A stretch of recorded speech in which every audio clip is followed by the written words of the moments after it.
Kamusta sa inyong lahat mga kaibigan? Ako nga pala si Via at ito ang aking tropang si Motya. At pwede nyo na akong batiin mga kaibigan dahil nakabili ako ng una kong steam locomotive sa buong buhay ko. Tingnan mo, may binebentang steam locomotive sa auction ng 100,000 rubles. Hindi na ako nag-isip, binili ko na agad. Walang nakipag-bid. Sa 100,000 rubles, nabili ko ang una kong steam locomotive. Ang auction yan. Patayin ko, niloko ka nila, Slava. Bakit? Anong ibig mong sabihin? Ayan o, ayan. Una, larawan, dalawa, tatlo. Ito ang lokomotibo ko, ang steam locomotive ko. Lokomotibo na At isang iniisip ko, hindi rin kayo maniniwala. maniniwala sa akin. Pero totoo ito, nasa akin lahat ng dokumento. Binili ko ang una kong steam locomotive. Totoong steam locomotive. At ngayon, gagawa kami ng video kasama ito. Ibig sabihin, gagawa pa kami ng iba't ibang bagay. Ang saya, bata pa lang ako, pinangarap ko na ang magkaroon ng steam locomotive. Tara na, patutunayan ko sa'yo at sa lahat. Nabayaran mo na, di ba? Tapos na ako, sabi ko nga, nanalo ako sa auction. Tara na, kailangan na nating pumunta sa riles ng tren. Tapos, doon na natin ayusin Ayan, ang lahat. may railroad crossing dito, riles ng tren. Saan na tayo pupunta? Diyan sa riles ng tren, dapat nandoon ang steam engine ko. O ayan, tingnan mo. Ayan, diretso lang tayo sa riles. Ayan. Dapat sinabi mo agad sa akin. So, dapat talaga nakatayo siya mismo sa gitna ng riles, di ba? Makikita rin natin siya kahit saan, sigurado yan. Hindi naman ako niloko, grabe naman. Sa tingin ko, niloko ka nila. Bakit naman? Alam mo ba kung gaano kabigat yon na ibebenta nila ng 100,000? Naintindihan mo ba? Naintindihan mo?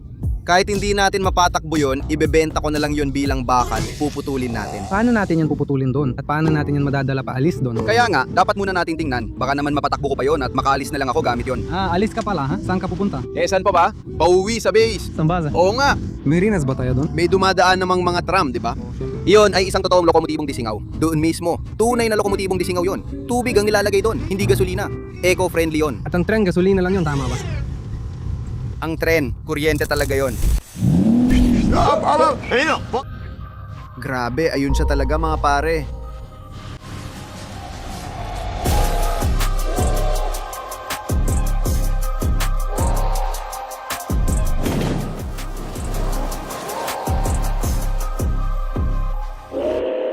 O ano?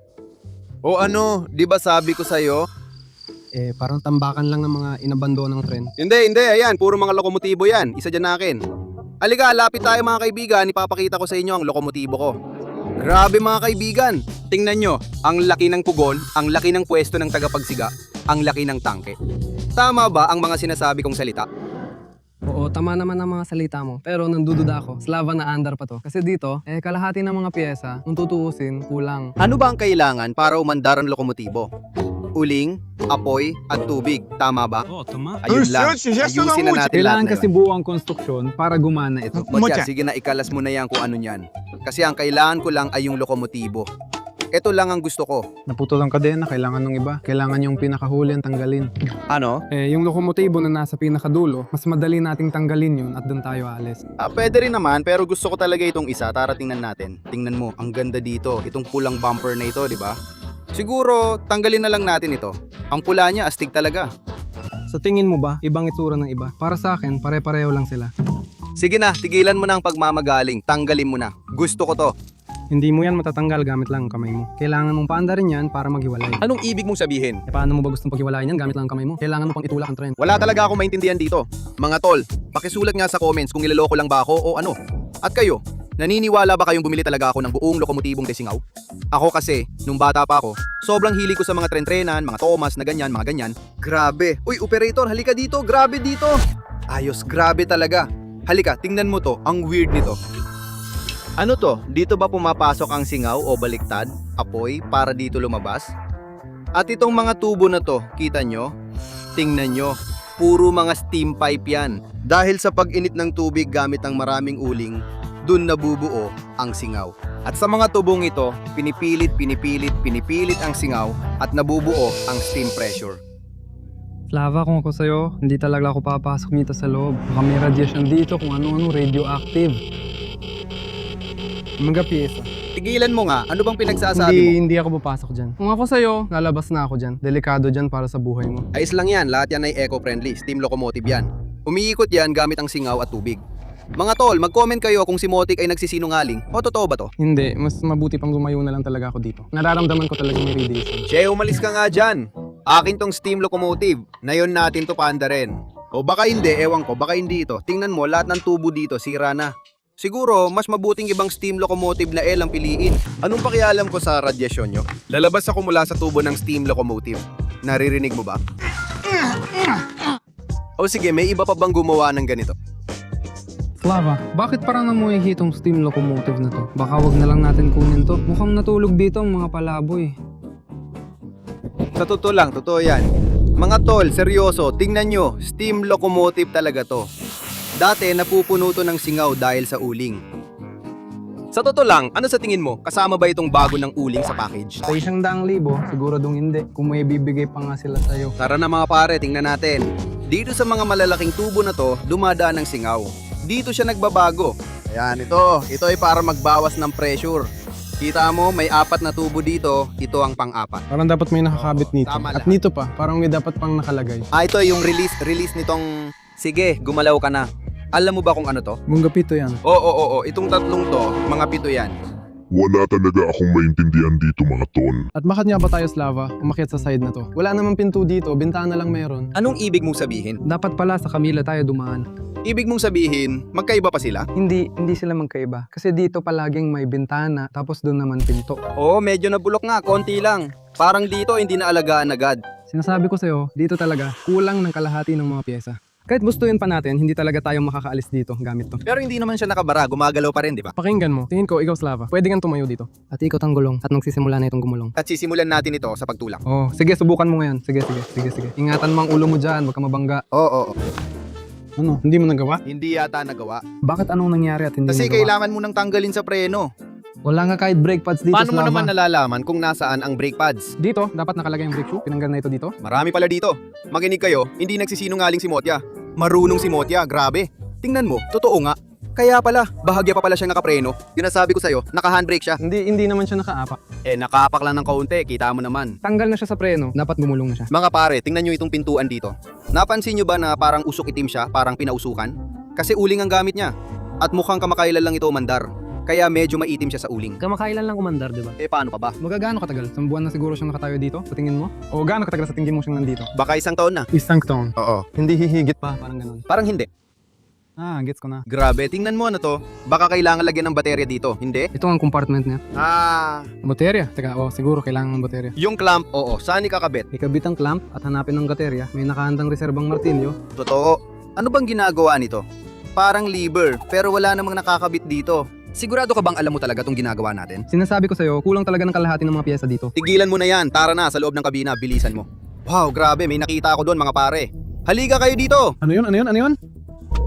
Tabi ng pangmaneho ng steam locomotive. Sinasabi ko sa'yo, may mga palaboy na tumira dito. Tingnan mo kung anong basurang nakalat. Hindi mo naintindihan. Hindi yan basura, uniforme yan. O sige, isuot mo na. Anong klaseng luma at sira-sirang kapat? Hindi lang basta luma at sira-sirang kapayan. Uniforme yan ng taga-akalan, Motya. O pakinggan mo, isuot mo na ang bota. Ano to? Ganito ka ba pumasok sa trabaho ha? Oo, kailangan mo ng bota. Sinyelas ko yan, pantrabaho yan. Sa madaling salita, magpapalit tayo ng sapatos, literal. At ano to? Ito ang uniforme ng super ng lokomotiba. Enjoy, machinista. Oo. Oh, ako ang magsusuot nito, tapos ikaw naman dyan. Pwede ba yun? Hindi. Sinuot mo na yan. Akin na to. Kung hindi ko ibabalik ang sombrero mo. Ano, kailangan ko bang ipasok ang paa ko na walang medyas sa mabaong bota na yan? Ikaw mismo ang nagsabi na may mga palaboy Malinis doon. naman ang paa ko, ayoko. Madudumihan lang yan. Paano kung may nakatira pa doon? Malalaman natin ngayon. Wala naman pala, salamat sa Diyos. Hindi ko talaga gusto ang costume ko kung tutuusin. Mas gusto ko sana maging isang taga-maneho ng tren. Sa tingin ko, bagay naman kay Matvey. Sabi mo, marunong ka dito. Alam mo to, di ba? Sige nga, nasaan ang pwesto ng taga-maneho ng tren? Nasaan ang pwesto ng tagapagsiga? Sige nga, ikwento mo. O ano yan? Mga pare. Ito ba yung iniisip ko? Oo, Motya. Carbon ito. Oh, carbon. Ngayon, papainitin natin ito, di ba? Hindi ko alam talaga kung magagawa natin o hindi. Sige, ikwento mo. Ano, paano, saan? Ilan ang nagtatrabaho dito? Ilan ang kailangan para mapaandar ang tren? Tingnan mo, tatlo ang tao dito. Una, ang driver ng tren ay nakaupo dito. Siya ang may pinakamalagang pwesto. Oo, komportable. Hindi, itong sandalan. Ganito ang muupo ang driver ng tren. Sige. Doon ka tumitingin, tinitingnan mo ang lagay ng panahon. Oo. Sa kanan ng daan. Oo. At nung sa kanan pa, ikaw ang bahala sa mga sensor. Pero dito, tinanggal ang mga sensor. Kaya malamang hindi natin ito mapapagana. Kailangan natin kumuha ng iba. Uy, ano bang nakasulat dito? Naka-injector ba talaga ito? Akala ko carburetor. Ito ang injector, at ang tagakarga ng uling, dito siya nakaupo, dito, at dito siya naglalagay ng uling. Tumitingin din siya sa unahan, depende sa gusto niya. Ito ang pwesto ng tagakarga ng uling, at ito naman ang pwesto ng masinista. Naintindihan ko. O anong ginagawa mo dyan? Naglalagay ka ba ng uling? Tingnan mo, ayun no. Buksan mo, isara mo, talagang gumagana. Ganon din ba ang akin? Iba ang sayo. Sige na, hindi mo naintindihan. Lilipat na tayo ngayon. Sige na. Depende sa pangangailangan. Pwedeng tumulong makimista sa Magbuga ng tagapagsiga. hangin, parang tsoke. Sa totoo lang, medyo naniniwala na ako sa'yo, Matvey. Tiningnan ko, totoo nga, may mga piyesa talagang wala dito, may mga tinanggal. Pinakamahalaga, ito, nabali ang balbula dito. Hindi ko talaga gusto to. Ito ang pinaka-importanting balbula sa steam locomotive na to. Oo, kung nabali yan, siguradong hindi pwedeng bumiyahe. Tingnan natin yung iba. Sige, tara. Piliin natin ang pinakamagandang lokomotibo para sa akin. Marami dito. Nandiyan ang kompartamento para sa uling para dumaan tayo doon. Wow, kompartamento ng uling. So ikaw pala ang tagapagpakain ng uling. Paano ka nagtatrabaho? Kukuha ka ng uling dito, tapos ganito, no? Papunta pabalik, papunta pabalik. Hindi, kasi medyo moderno na itong lokomotibang desingaw na ito. Dito, automatic ng paglagay ng uling. May belt dyan, hinihigop niyang uling, tapos dadalhin dito, dito, at ayun, diretso na sa puwot. Dito, hindi mo na kailangan maglagay ng uling ng mano-mano. Bakit may pala pa rin ng uling dito? Baka may iba pa kagaya mo rin na pumunta dito, umupo sa lokomotiba na binili niya ng 100,000 at gustong umalis gamit yon. Kaya nagdala siya ng uling at plastic na pala, umasang makakaalis siya. Bakit? Hindi ba pwede ang plastic na pala? Alam mo ba kung bakit sunog lahat nito? Kasi grabe ang init dito. Parang sauna at maitim sa usok. Maabot ng 200 degrees ang temperatura dito sa loob ng kabina. Akala mo ba bakit walang bintana dito? Kasi kahit minus 30 sa labas, dito plus 200 pa rin. Grabe. Oh, sige, papakita natin ang banyo. Oh, itong pinto ng banyo. Binubuksan mo ito at pumapasok ka sa banyo. Paano kung magkamali ka ng tira? Di, makakatikim ka ng palamula sa stokero. Ano naman tong kompartamento na to? Buksan mo na yan. First aid kit yan. Dito, parang tape recorder to. Anong tape recorder? First aid kit yan dati. Ano ang iniikot dito, mga benda? Ngayon, masasabi nating nasa loob tayo ng tangke ng gasolina ng mismong steam locomotive na to. Kasi, parang hindi naman logical. Sa totoo lang, nilagyan ito ng tubig at umiikot ito sa ilalim ng mataas na presyon at pinapaandar ang mga gulong. Umiikot ito sa ilalim ng presyon. Ang panggatong dito ay hindi tubig, gaya ng iniisip ng marami, at hindi rin ang singaw na nagmumula rito, kundi uling. At itong usok na ito, na lumalabas mula sa tambutso, ito ay... Ito ay usok mula sa pagsunog ng uling. Tama lahat yon. May mga piraso pa ng uling dito. Tingnan mo, ang lalaki nila. Paano kung bigla itong umandar at mahigop ka na yan? Agad kong aalisin ang kamay ko. Ayan, dito siya, sa madaling salita. Dahil sa puwersa ng grabidad, napunta siya doon, parang sa gilingan ng karne, at doon siya nahigop. Astig, hindi ko talaga alam yon. Kasama nyo, may natutunan din akong bago. Tara mga tol, tingnan natin kung anong lokomotibo ang ipapaandar ko ngayon. Tangke ng tubig. Ayos to, tingnan mo. Pwede kang pumasok dyan. Pwede ka rin maligo dito, di ba? Mukhang walang laman sa loob. Siguro, tubig lang sa ibabaw. Ibig sabihin, dito sa likod ng lokomotibo, nandito na rin parehong uling at tubig dala-dala. Oh, sabay-sabay na lahat. Pwede kang bumaba dyan, Slava. Tingnan mo, may hagdan. Sige, tara, tingnan natin kung ano meron doon. Unang-una, dumadaan muna ang makinista at tinitingnan ng lokomotibo bago umalis. Bumababa rin siya palagi sa compartment na ito at sa kompartimento ng uling. At siya mismo ang nadilinis ng auger. Iniisip ko na tama ka, pero hindi ko gusto ang lokomotibong ito. Tara, pumili tayo ng mas maganda. Titingnan ko ito ng maayos, ayos ba? Sige na, tumalong ka na tayo. Parang tinatamad ako. Mababasa mo na ang uling. Bilisan mo, bilisan mo, bilisan mo! Sige, sige, sige. Mamaya, basang-basa na siya. Paano natin ito papaandarin? Grabe naman. Ako ang hepe ng kren, si Ginoong Villa Chuchu. Tagapagsiga sa silid ng makina. Nandiyan ka ba, Mot? Nandito ako, nandito. Ayos ka lang ba dyan? Tingnan mo, alam mo ba kung para saan ang mga harang na to dito? Para maipon ng tubig, di ba? Hindi, para kapag umaandar ang lokomotibo, hindi sumaboy ang tubig. At para pantay lang ang tubig. Ito ay mga anti-saboy na harang para sa tubig. Lahat ng tangke dito ay may ganun. Para hindi sumaboy ang tubig, gets ko na. Alam mo ba, sa anggulong to, kamukha mo si Tomas Shelby, hindi tagapagsiga. Mafia. Sigma. Naku, hindi siya nabubuksan. Paano yun? Walang hawakan! Paano yun? Mutya, kailangan lumabas sa kabila. Dito ka ba makakalabas? Hindi, kasi walang hagdan dito. Pero doon meron. Pwede bang ilipat? Hindi, naka-welding na. Mukhang dito na ako manimirahan. Sa totoo lang, parang kasing laki lang ng isang one bedroom ang lugar. Nahanap mo na bang hawakan? Nahanap ko na, Natakot na talaga ako doon kung tutuusin. Sige na, lumabas ka na dyan at huwag ka nang papasok ulit sa mga drum. Pareho lang naman dito, di ba? Dito naman ang lagayan natin ng uling. Paki-explain nga sa akin na medyo mababa ang alam, bakit hindi ito simetriko? Bakit may tubo dito sa kaliwa, itong tubong ito? Para saan siya nandito? At bakit sa kanan wala? Espesyal na tubo. Para sa dumi ng tao. Ibig sabihin para sa dumi ng tao? Para sa dumi ng tao. Kung may mas magagandang ideya kayo, isulat niya sa mga komento.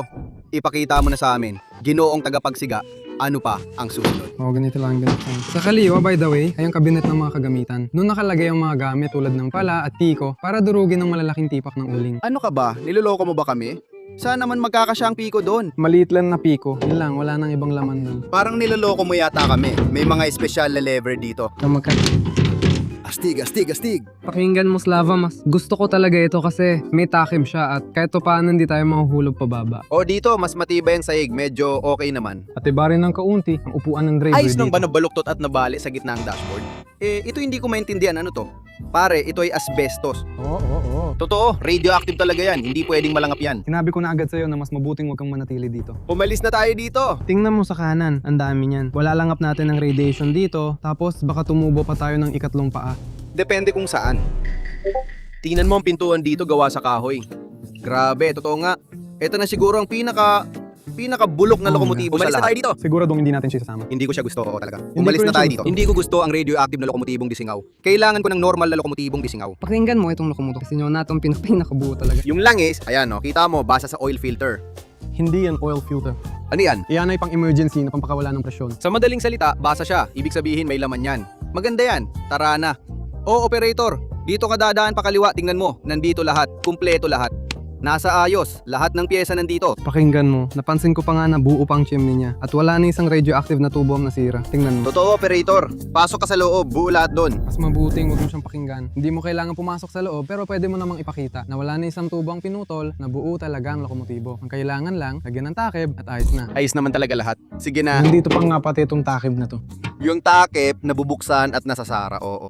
Oh, at dito rin, buo pa lahat. Tingnan mo. Lahat ng wala balbula. na isang O, tubong lahat ay nasira. mahigpit ang pagkakakabit. O paano ba? Hindi yata balbula ang tawag dito. Pero mga balbula rin. Pwede naman sila matanggal.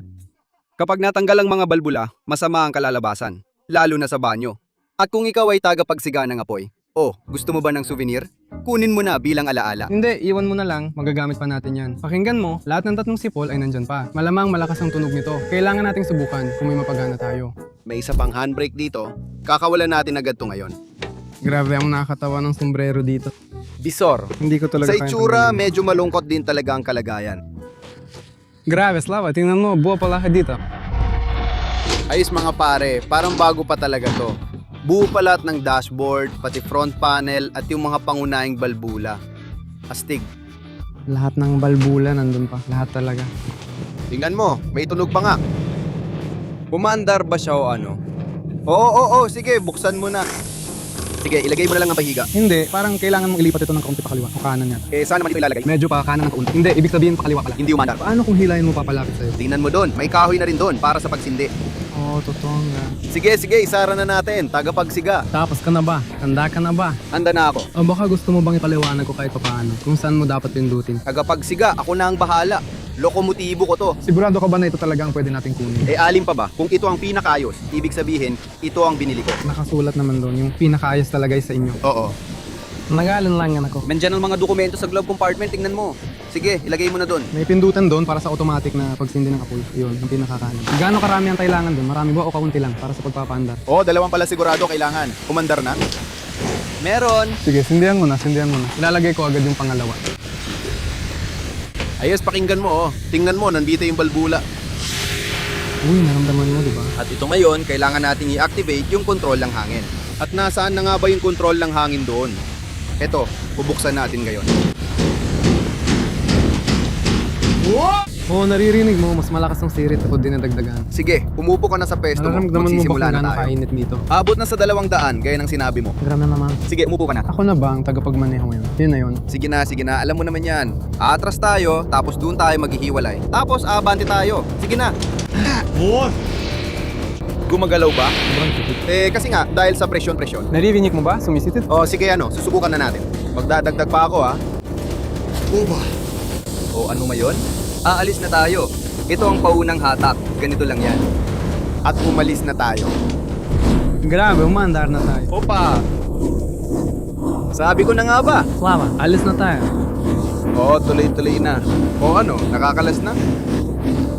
Sige, dumaan tayo sa kabila. Tara na. Slava, daan-daan lang. Pwede namang wag kang bumilit, di ba? Hindi, kailangan mas mabilis. Baliktad, kailangan talagang bilisan. Ayan yung balbula na yan ang kailangan. Wag mo nang dagdagan. Takot na. Ikutin mo. Nakaka-apekto yan sa bilis. Sige na. Ibig mo sabihin, bibilis pa tayo. Siyempre. Sigurado ka bang alam mo kung paano magpreno? Magpreno. Parang walang hawakan ng preno dito. Sandali lang. Bawasan mo ang throttle! Kita mo ba ang daan? O hindi? Wala akong makita, bawasan mo ang throttle. Magbig, wala akong ideya. Wala talaga akong alam kung anong gagawin. Kailangan nating apulahin ito. Apulahin. Paano ba natin apulahin? Paano? Alisin mo ang mga balbula. Paano ba siya apulahin? Ako nga, parang matatanggal ng balbula ko sa tanko. Hindi ko alam. Ano yon? Matvey, ano yon? Lawa ba yon? Ano? Tatalon ba tayo? Talon! Sige, tumalon na tayo! Tumalong ka na! Ano ka, baliw? Grabe, totoong lawa nga. Tara, alis na tayo. Totoo nga ang papunta siya sa lawa.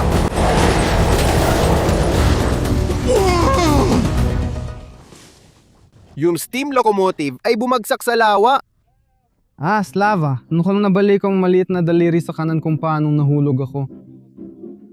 Sobrang sakit talaga. Sabi ko naman sa'yo agad, huwag kang bumuelo. Naku, parang iiyak na talaga ako ngayon. Sabi mo naman sa akin na hindi naman tayo aalis kahit saan. Nung umalis tayo, sinabi ko agad sa'yo na huwag kang masyadong bumilis. Sinabi ko yun, kung hindi ka bumilis ng ganun, madadala sana natin yung diretso sa bodega. Tapos na sana. Tumahimik ka nga. O ayan, tingnan mo. Pinutol-putol na nila yon doon para gawing scrap metal. Ayan, may mga tren pa ron. May bahay din doon. Tara doon. Halika. Ako ang taga-maneho ng tren, bibigyan ako. Pero ikaw, taga-pagpaapoy lang.